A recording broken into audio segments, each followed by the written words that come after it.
Sprite. How are you today? Hi, I'm good. Great. My name is Priscilla, and I'm going to be your student nurse today, and I'm going to teach you how to take your own pulse. Okay. All right. I'm going to sit down right here next to you. So to start out with, I have set 2 goals for you since we see that the physician has put you on a beta blocker, as well as is wanting you to be able to accurately take your own pulse rate independently. Your first goal by the end of my shift today is to be able to identify and locate and accurately take your radial pulse on your own, as well as be able to tell me why you're on a beta blocker and what it's intended to do. Do you feel like those are achievable for you today? Yes, ma'am. Okay, great. So to begin with, are you right-handed or left-handed? I'm right. Okay, so taking your left hand, I just want you to stick it out in front, just like that, perfect. And using your index finger and your middle finger, just lightly place it on your arm where the bony prominence is, just below that, and lightly palpate it. Do you happen to feel the heartbeat? Yes, ma'am. Okay, I just want you to feel it for 3 heartbeats. Okay. Okay, so now that you've identified and located where your radial artery is, and feel your heartbeat, using the clock on the wall right there, just want you to count it for a full minute and tell me what number you come up with. Okay.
It's 64.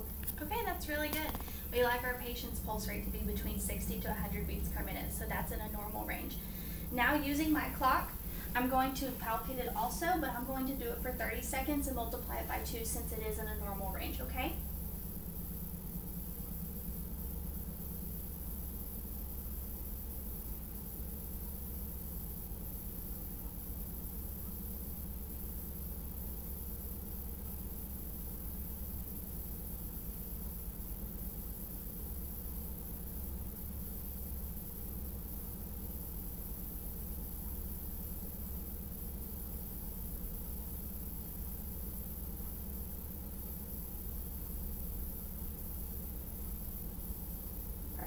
So I got 65, which is pretty good. Usually sometimes they can differ by a few numbers.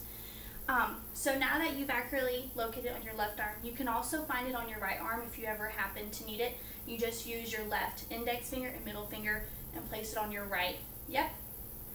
So now that we've achieved locating and identifying your radial artery and taking your pulse accurately, we're now going to talk about your beta blocker. Did the physician give you any information about it?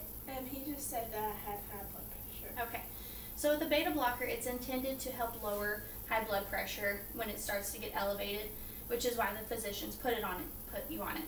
So with having high blood pressure, it also can raise your heart rate, which is why the physician wants you to be able to independently take your own pulse rate. Does that make sense now? Yes, ma'am. Okay. So if you ever start to feel like your pulse rate is a little bit high or your blood pressure is getting elevated, you can just easily take your own pulse rate, and that can also give you a good indication if your pulse rate's a little bit higher. Okay. Do you have any questions over any of the information we've gone over? No, ma'am. I think you made everything clear. Okay, perfect. Thank you so much for your time. Thank you.